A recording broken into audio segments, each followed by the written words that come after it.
माओवादी नारे बापा को 35 लाख टंका मागी पुओ गिरफ एभली एक अभावन घटना घटी कलाहांडी जिला नल्ला ब्लॉक रुप्रा रोड पंचायतर रुप्रा रोड रे से गाँव दिनेश कुमार अग्रवाल नामक एक ठिकादार पुओ अंकुश अग्रवाल नक्सल नारे एक चिठी लिखि निज बापा इनोवा गाड़ी रे रखी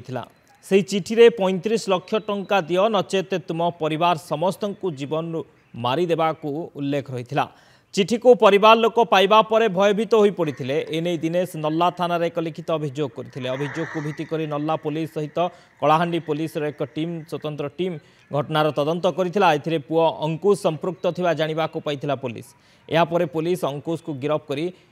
एम रामपुर कोर्ट को चालान करिछे।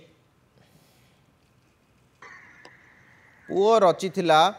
अबडक्शन नाटक बा अपहरण नाटक धमक चमक देइथिला बापा को ही चांदा मागिथिला। पुओ जानी बापा पाखे टंका अच्छी तेणु बापा पाखु टंका केमती झड़े हम से गोटे नाटक रचिला जे माओवादी नारे गोटे चिठी लिखिला इनोवा गाड़ी रे रखीदेला। तापर बापा जिते से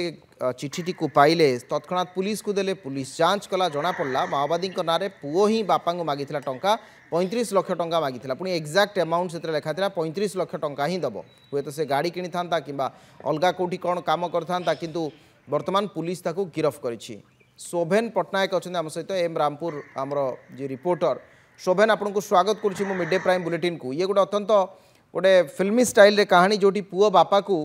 पूरा पूरी भाव में धमक चमक देछि एवं भाया माओवादी बा माओवादी ना नहीं पुओ एते टंका करिथांता कोन एवं तांको पुओ बापा भितर पड़ुला ना नहीं उभय भितर संपर्क केमिति थिला।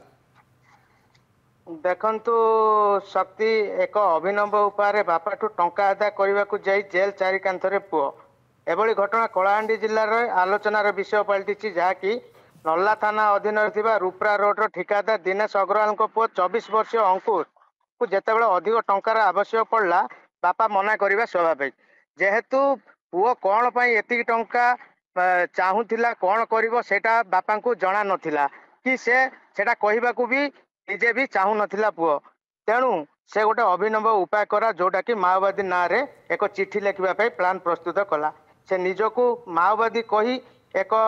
नहीं बुझिली बुझिली शोभेन से भाव करथिला किंतु बापा पुओ संपर्क केमती थिला ठीक ठाक थिला कि परिवार रे किए किए अछंती ये तो आमे वर्तमान रिपोर्ट जहाँ बाहर छी आमे ताकू जानुछंती किंतु तांकर केते पुओ तांको बापा कौन कौन बिजनेस करंती ये 35 लाख टंका कौन करिथांता परिवार रे सब किछ ठीक ठाक थिला कि नाही ये विवाहित कि अविवाहित ए सब कथा टी कोंतु। देखंतु अंकुश आउ तांको अंकुश होची तांको घर रो एकमात्र पुओ बापा पुओ भितर सेमती केबी कौन गंडगोल हेबार जहाँ हो नथिबा मध्य सूचना मिली बापा और पुओ मध्य भल सुसंपर्क थिबा मध्य जहाँ आमे सूचना पाइछु किंतु एभरी एक घटना कौन पाई घटेला सेटा संदेह जात होची। अच्छा ठीक अच्छी संदेह जात होची कहीं ता मध्य प्रश्न घेर में पुलिस ए दिगरे तदंत करिवो। आपनको अनेक अनेक धन्यवाद एम रामपुर रिपोर्टर शोभेन पट्टनायक अधिक आलोचना संपर्क में करथिले।